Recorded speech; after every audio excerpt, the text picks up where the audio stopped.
Hello everyone, আসসালামু আলাইকুম। সবাই কেমন আছেন? আজকে আবার চলে এসেছি নতুন একটি ব্লগ নিয়ে। কিছুদিন আগে আমার ছোট বোনের হাজবেন্ডের একটা ডেন্টাল অপারেশন হয়, আর ওরা যেহেতু আমার আব্বু আম্মুর বাসায় এসেছে, তো আমি আর আহসান গিয়েছি ওকে দেখার জন্য। আলহামদুলিল্লাহ ও অনেক বেটার ফিল করছিল তখন। এখানে আমি, আহসান, প্রমি, আকাশ, বুশরা আমরা সবাই মিলে একটু উনো খেলছিলাম। আসলে ইভিনিং এ নাস্তা করার পরে ওরাই ইনসিস্ট করছিল যে চলো আমরা একটু উনো খেলি, একটু এনজয় করি। আই হোপ আপনারা ব্যাপারটা অন্যভাবে নিবেন না যে আমি সিক কাউকে দেখতে গিয়েছি আর সেখানে গিয়ে খেলাধুলা আর খাওয়া দাওয়া এসব করছি। আসলে সুস্থতা অসুস্থতা এসব লাইফেরই একটা পার্ট। আমি নিজে অসুস্থ হলেও আমার বাসায় যখন কেউ আমাকে দেখতে আসে আমার ইচ্ছে করে তাদের সঙ্গে গল্প করি, একটু এনজয় করি, তখন আসলে মেন্টালি অনেক বেটার ফিল হয়। আসলে এক একজনের ফ্যামিলি এক এক রকম, তো আমার ফ্যামিলি এমনই। কেউ অসুস্থ হলে যদি সে একটু বেটার ফিল করে আমরা তাকে আরো বেটার ফিল করানোর জন্য নর্মাল বিহেভ করি বা নর্মাল খাওয়া দাওয়া বা নর্মাল যে কথাবার্তা এরকম ভাবেই করি। একদম মন খারাপ করে বসে থাকা কেউ অসুস্থ হলে এটা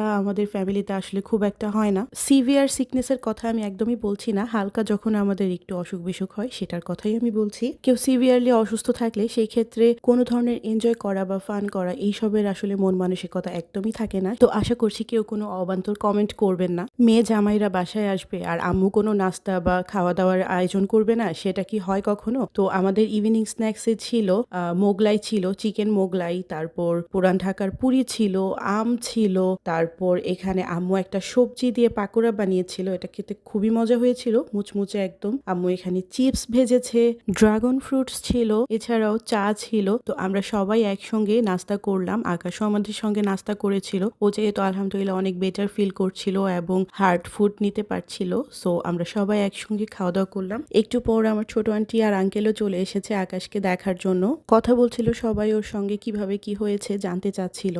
ডিনারে আম্মু অনেক ধরনের আইটেম করেছিল মাশাল্লাহ। এখানে আম্মু প্লেন পোলাও করেছে, এগুলো হচ্ছে পটল ভাজা, তারপর এটা হচ্ছে কবুতরের মাংস, আর এটা হচ্ছে লতি দিয়ে আম্মু শুটকি রান্না করেছিল, গরুর মাংস ছিল, এটা হচ্ছে গরুর বট, তারপর এটা হচ্ছে কলার মোচা রান্না, এটা খুবই মজা হয় খেতে। এছাড়াও ছিল কচু ভাজা, আর এটা হচ্ছে টমেটোর টক বা খাট্টা বলি আমরা যেটা। তো এই সবই ছিল আমাদের ডিনারে। কেমন লেগেছে আমার ভিডিওটি কমেন্টে অবশ্যই আমার সঙ্গে শেয়ার করবেন। Thank you so much. Tata.